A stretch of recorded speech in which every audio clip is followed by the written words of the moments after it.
तपन को मैं बुलाऊंगा, आइए तपन, अब इनका थोड़ा जोरदार तालियों से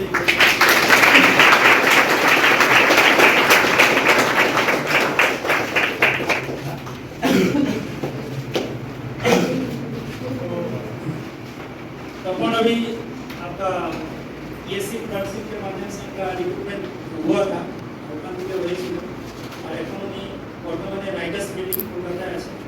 अगर आप लोग कलकत्ता कभी अगर जाते हैं तो इनसे जरूर मिलिएगा या बात कर लीजिए, किसी भी प्रकार का प्रॉब्लम हुआ तो जरूर आपको सपोर्ट करेंगे। और मैं उनसे थोड़ा कुछ बोलूँगा कि पुरानी बातें कुछ आप लोगों के लिए शेयर करें। और ऑल्सो आपको मैं और एक बात बताना चाहता हूँ कि ये मैंने ये ब्लॉगर भी है जो आपका पब्लिक से रिलेटेड ब्लॉग्स को करते हैं ताकि किसी को असुविधा ना हो, मैंने बताते हैं ताकि किसी को कैसे कहीं पे जाना है, कैसे रहना है, ताकि मिसगाइड ना हो। तो उनके लिए मेरे तरफ से बहुत शुभकामनाएं। आगे उनका ब्लॉग बढ़िया चले और उनकी भी बढ़िया से कर पाए। मैं उनके साथ हूँ, मैं उनसे कुछ सब आपके साथ शेयर करने के लिए बोलूँगा। Good afternoon everybody. तो স্যার আমাকে আজকে এরকম একটা আসনে আমাকে একটু বলার সুযোগ দিয়েছে, তো স্যারকে আমি অসংখ্য ধন্যবাদ এবং কৃতজ্ঞতা জানাই। আর এখানে যারা এসেছো, ভাই আমার সমবয়সী বা আমার ভাই এবং দাদা এবং তোমাদেরকেও এই আমার তরফ থেকে আন্তরিক শুভেচ্ছা ভালোবাসা অভিনন্দন, যাতে আগামী দিনে তোমরাও ভালো জায়গায় গিয়ে নিজেকে এস্টাবলিশ করো। তো যাতে স্যার আমাকে যে সুযোগটা দিয়েছে আমি একটু শেয়ার করি। আসলে তারা বলেই দিয়েছে যে আমি PSC ক্লার্কশিপে বর্তমানে আমি রাইটার্স বিল্ডিংয়ে কর্মরত। আর আমার ডিপার্টমেন্ট হচ্ছে ল্যান্ড ডিপার্টমেন্ট। তো আমি জয়েন করেছিলাম লোয়ার ডিভিশন অ্যাসিস্ট্যান্ট হিসেবে। তো আমার ট্রেনিংটা অবগত হয়েছিল 2019-এ, সেটা করলাম। কিন্তু আমাদের ব্যাচ হিসাবে যদি ধরো তাহলে সেটা হচ্ছে 2016 সালে। 2016 সালে যেটা প্রথম আমাদের সেটা স্টাফ সিলেকশন কমিশনের মাধ্যমে হয়েছিল, পরবর্তীকালে ওটা হ্যান্ডওভার করা হয় পাবলিক সার্ভিস কমিশন। তো সেখানে আমি মোটামুটি স্যারের এখানে প্রায় বছর থেকে মতো প্রায় 1 বছরের মতো হবে প্রিপারেশন নিয়েছিলাম। আর আমি ওর মধ্যে আমি সব কাজেই ছিলাম, কিন্তু আমি কিন্তু যে তোমরা বলতে পারো যে ক্লার্কশিপ বা ক্যারানিং যে চাকরি সেটার মধ্যে যাওয়ার কিন্তু আমার মেন্টালিটি ছিল না বেশি প্রথম দিকে। আর আমাদের চাকরি পাওয়ার সময় দরকার ছিল আমাদের ইয়ং জেনারেশনের জন্য সবচেয়ে দুর্ভাগ্যের সময়টা। সেই একটা আমাদের সরকার ছিল যাদের যুব সমাজ যারা প্রকৃত শিক্ষিত এবং যারা যোগ্য, তাদের চাকরির জন্য কীভাবে করে লড়াই করতে হয়েছে মানে তোমরা কল্পনা করতে পারবে না। আমি ব্যক্তিগতভাবে বলতেছি, আমি কিন্তু মানে চাকরিটা পেয়েছি মাধ্যমিক পাস ক্যাটাগরি, কিন্তু ব্যক্তিগতভাবে আমি হলাম মাস্টার্স করা, কিন্তু মাস্টার্স নয়, সাথে আমার BEd করা। এবং আমি যতগুলো মোটামুটি SSC মানে স্কুল সার্ভিস কমিশন পরীক্ষা দিয়েছিলাম মোটামুটি সেখানে 10 পাস করা। এবং আরও যতগুলো পরীক্ষা কোশ্চেন মিলিয়ে দেখেছিলাম যে আমার পরীক্ষা খুব ভালো হয়েছে, মানে আমি মানে অ্যাজ এ ক্যান্ডিডেট হিসেবে আমি এলিজিবল ছিলাম যে কোনো একটা স্কুলে চাকরি পাবো। তো কেন চাকরি পাইনি সেটা তো পরবর্তীকালে আমি বুঝতে পারলাম। তো সেই সময় আমার জীবনটা ছিল ডিপ্রেশনের সবথেকে চূড়ান্ত সময়। তো তখনই আমি আমার যে পড়ার যে মাধ্যম ছিল, যেটা আমাদের স্কুল সার্ভিসের পড়ার প্যাটার্ন আর কম্পিটিটিভ পড়ার প্যাটার্ন দুটো কিন্তু আলাদা, এটা তোমরা নিশ্চয়ই জানো। তো সেখান থেকে আমি ইউটার্ন নিয়ে এসে তো স্যারের কাছে আমি অ্যাডমিশন নিই। তখন সাগরপতি হয়তো বা এত পরিমাণ বিরাট মানে পপুলারিটিতে তালিপুরের মধ্যে হয়নি। তখন জংশনে স্যারের ছোট্ট ঘরের মধ্যে আমরা মোটামুটি কিছু ব্যাচ আমরা পড়াশোনা করতে পারি।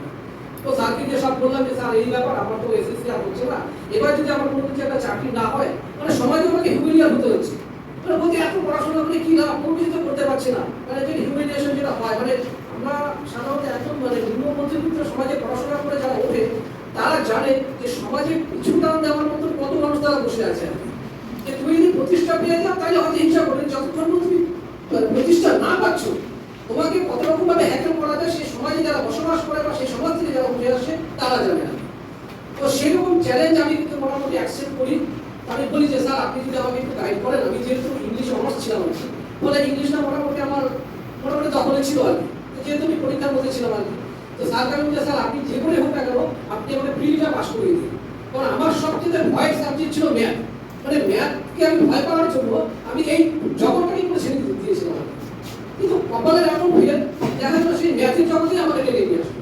আমার যে প্রিয় সাবজেক্ট ছিল সেদিকে কিন্তু আমি যেতে পারিনি। তো স্যার বলল স্যার আপনি যদি আমাকে চেষ্টা করেন মানে আমি যাতে পিডিটা যেন কোনো প্রকারের ভাবে আমি যাতে ট্র্যাক করতে পারি, তো স্যার আমাকে কিন্তু স্যার লোকনাথ স্যার ভীষণভাবে আমাকে গাইড করেছে। এবং সত্যি কথা বলতে গেলে আমার যে ম্যাথের যত রকমের মানে কি বলে হাইপোথেটিক্যাল ফিয়ার করতে পারো এই ভয় একটা, কিন্তু স্যারের কাছে পড়াশোনা করার পর আমার ভয় কিন্তু খুব অল্প দিনের মধ্যে সেটা কিন্তু কেটে যায়। এবং নিজেকে আমি যে ম্যাথ নিয়ে যে একটা ফোবিয়াতে ভুগতাম সেটা বার করে এসে নিজেকে গ্রো আপ করতে থাকতাম যে না যত দিন যাচ্ছে আমার মধ্যে কনফিডেন্স আরও বাড়ছে। তো স্যারের কাছে আমি এই নর্মাল পড়ার পাশাপাশি এক্সট্রা ক্লাস স্যার বলতে তোমার কিছু পড়ার তুমি অবশ্যই সময় পাবে, তুমি এক্সট্রা করতে পারো। মানে আমাকে আইটিআইতে পড়াতে হতো, টিউশন পড়াতে হতো, তারপরে আবার কিন্তু এই কোচিং গুলো আমার অ্যাটেন্ড করতে হতো। তো এইভাবে করে পড়তে পড়তে মোটামুটি 1 বছরের মধ্যে আমাদের যে পরীক্ষাটা হলো, তো দেখলাম যে না আমি লিখতে ক্র্যাক করেছি।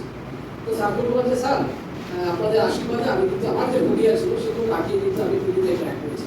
তো আশা করা যায় আমি কিন্তু এখন মোটামুটি যে আমার যে মেন জোন আসল জায়গা সেখানে আমি পৌঁছে গেছি।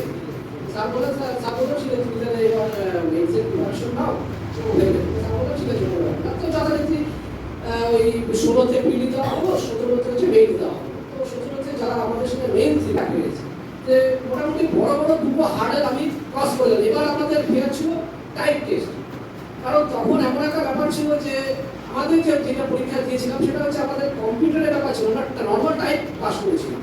তো কম্পিউটার সেই ব্যাপারে আমরা অতটা খেয়াল ছিল না। তো যথারীতি পরের বছর 18 সালে আমার টাইপ টেস্টের ডাক আসে। তো সত্যি কথা স্যারদের আশীর্বাদ এবং ঈশ্বরের আশীর্বাদে আমি কিন্তু সেই টাকাগুলো যখন রেজাল্ট বেরোলো, কম্বাইন যে লিস্টটা বেরোলো, তো লিস্টটাকে চেক করে দেখলাম যে আমার নামটা এসেছে কিন্তু ডিপার্টমেন্টে, মানে ডিপার্টমেন্ট মানে যে এলডিএ নট এলডিসিআর, মানে আমাদের সাথে যারা ছিল অনেকে এলডিসিতে হয়েছে, ওদের প্রিফারেন্সও ম্যাটার করে আবার র্যাঙ্কও ম্যাটার করে।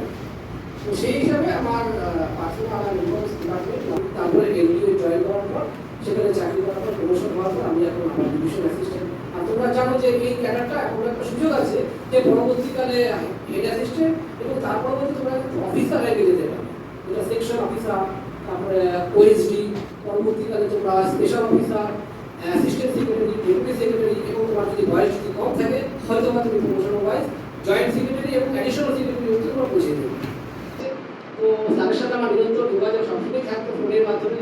স্যারকে বলেছিলাম যে স্যার এই ব্যাপার যা যা হতো স্যারকে আমি মোটামুটি রিপোর্ট করতে পারি। স্যারের স্টুডেন্টরা যেহেতু কলকাতা থেকে পোস্টিং হয়েছে তাদেরকে বলেছিলাম যে সেখানে গেলে পরে তোমাদের কোনো অসুবিধা হলে পরে, যেহেতু আমি উত্তরবঙ্গের ছেলে এক্সক্লুসিভলি আলিপুরদুয়ারে ছিল, কি হয় বলতো আলিপুরদুয়ার ছেলেরা যখন মানে দক্ষিণবঙ্গে যায় বিভিন্ন রকমের তারা চিটা বা আমাদের সঙ্গে ভুলভাল লোকেদের পাল্লা করে কোথায় যেতে হবে, কিভাবে যেতে হবে, কখন যেতে পারে, অনেক সময় তারা মিসগাইডেড হয়। বা হয়তো পরীক্ষা শেষ হয়ে গেল বা আমার যেটা জন্য আমি এসেছিলাম কাশের সারাদিন আমি কোথায় কাটাবো, আমার হাতে একটা বড় সময় রয়ে গেছে। তো সেখানে স্যার যেটা বলো ব্লগিং এর ব্যাপারটা, ওটা আমি এই জন্যই করি যে সেই সময়টা কাটানোর জন্য ওই ছোট ছোট কিছু মানে পকেট ডেস্টিনেশন রয়ে গেছে যে 2-4 ঘন্টা খুব সুন্দর ভাবে কাটাতে পারবে হাতের সামনে ভালো ডেস্টিনেশন, এবং সেখানে কি করে যাবে, কোথায় কত টাকা টিকিট লাগবে, বা সেখান থেকে আবার পৌঁছে তোমাদের যে ডিপার্চার যেখান থেকে হাওড়া হোক বা শিয়ালদহ সেখানে কি করে পৌঁছাবে, কোন বাসে যাবে, সমস্ত বিষয়গুলো। আর দক্ষিণবঙ্গে আমার যারা কলিগরা রয়েছে বা আমার স্টাফরা রয়েছে, বন্ধু বান্ধবরা যখন তৈরি হয়েছে তারা যখন উত্তরবঙ্গে আসে, কারণ আমার উত্তরবঙ্গের প্রতি একটা আলাদা আবেগ ছিল। আমাদের যে সম্পদ সেটা হচ্ছে ট্যুরিজম। বাট ট্যুরিজমের আমি গিয়ে দেখলাম যে 90% মানুষ শুধুমাত্র ওই দার্জিলিংটাই ছিল। ডুয়ার্সের যে এত ভালো ভালো এত সুন্দর যে জায়গা আছে তারা কিন্তু সেটাকে অতটা মানে খেয়াল করে না। তো আমার এখানে যে কজন আমাদের টুরিস্ট যারা গাইড হিসেবে কাজ করে বা নিজস্ব গাড়ি আছে, ড্রাইভার ব্যবস্থা আছে, তাদের সাথে আমি কি করি যোগাযোগ করিয়ে দেওয়ার চেষ্টা করি। যে আপনাদের অনেককে আমি আলিপুরদুয়ারে পাঠিয়েছি এবং তাদের ঠিকানা দিয়েছি, তোমরা এই জায়গাগুলো ঘুরে এসো, তোমাদের কিন্তু ভালো হবে। কারণ আমি জানি তারা যদি আলিপুরদুয়ার শহরে আসে, সে আলিপুরদুয়ার হোটেলে খাবে, আলিপুরদুয়ার হোটেলে থাকবে, সেখানকার যে একটা কর্মসংস্থানের যে চেইনটা রয়ে গেছে সেটা কিন্তু আমার আলিপুরদুয়ারের শহর মানে অ্যাকচুয়ালি পরোক্ষভাবে হোক বা প্রত্যক্ষভাবে তার একটু বেনিফিটেড হবে। ব্যাপারটা এরকম নয় যে আমি কলকাতা চলে গেছি মানে আমি আলিপুরদুয়ারকে ভুলে গেছি, আমার জন্মস্থানকে ভুলে গেছি। আমি তোমাদের এটাই বলবো, যখন তোমরা এই কোচিং সেন্টার থেকে বার হবে বা সেটাতে প্রতিষ্ঠিত হবে, নিজের যে জন্মস্থান, নিজের যে আসল যে তোমাদের আতুর ঘর সেটাকে কখনোই ভুলবে না। এবং এখানকার জন্য তোমরা পরোক্ষভাবে হয়তো প্রত্যক্ষভাবে থেকে কিছু করতে পারবে না। যে সমস্ত ছেলেমেয়েরা উঠে আসে তারাও যেন সমাজে কোনো না কোনোভাবে বেনিফিটেড হয়। দুটো যদি আমি একটা লক্ষ্য রাখছি যে আমরা কেন পিছিয়ে আছি, যারা দক্ষিণবঙ্গের ছেলেমেয়েরা তারা কি বলবো ক্লাস 9-10 থেকে তারা চাকরির জন্য প্রিপারেশন নিয়ে নেয়। আর আমরা আমাদের জেনারেশন কি হয় যে গ্র্যাজুয়েশন করার পর আমরা ভাবি যে না আমাকে বোধহয় একটা চাকরির প্রিপারেশন নেওয়া উচিত, না আমার বোধহয় কিছু একটা করা উচিত। তা দেখো ওদের কাছ থেকে আমরা 4 থেকে 5 বছরের কিন্তু পিছিয়ে আছি। কিন্তু কেন পিছিয়ে আছি? কারণ ওদের যে গার্জিয়ানরা রয়েছে, গার্জিয়ানরা এতটা হাইপার তারা আগে থেকেই তাদের ছেলে মেয়েদের ডেস্টিনেশন তারা ফিক্সড করে দেয় যে আমার ছেলের মধ্যে বা মেয়ের মধ্যে এই প্রতিভাটা আছে, তাকে এখন থেকেই তৈরি হোক, যাতে সে যখন কলেজটা শেষ করে বার হবে ততদিনে সে অনেকটা প্রস্তুত হয়ে কিন্তু চাকরি পরীক্ষায় বেরিয়ে আসবে। তো নতুন সরকার এসছে, তারা ঘোষণা করেছে ফ্রি অ্যান্ড ফেয়ার ভাবে তারা এখন কম্পিটিটিভ এক্সামগুলো কন্ডাক্ট করবে।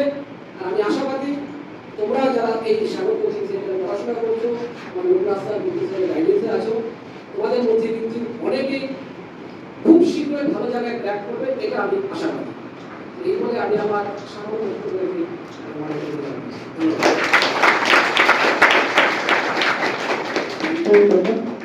बहुत बहुत धन्यवाद अपना कीमती समय देने के लिए। तो ठीक है, बहुत बहुत धन्यवाद। और कल देखिएगा, मेरे यहाँ से अगर जाते हैं तो मैं आपको कॉन्टैक्ट नंबर स्टूडेंट लोगों को जरूर दूंगा, ताकि उन लोगों के साथ मिलकर में कोई परेशानी ना हो। यानी तुम्हारे के हम करते देते रहोगे। तो वेट কলকাতায় গিয়ে কোথাও গিয়ে যদি কোনো সমস্যা হয় আমাদের কন্ট্যাক্ট করবে। ठीक है।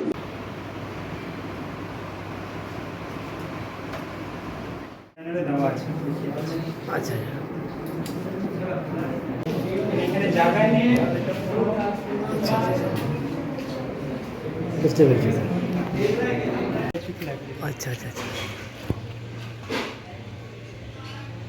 আচ্ছা আচ্ছা এটা এটা ওটা ওপরে আছে তাই তো? হ্যাঁ না এটা আর এই আচ্ছা আচ্ছা ঠিক আছে স্যার। একমাত্র এটাই সুবিধা আছে। এটা হচ্ছে স্যার লিচুতলা তাই তো? লিচুতলা জমঠেক। আচ্ছা আচ্ছা ঠিক আছে, আমি অ্যাড্রেসটা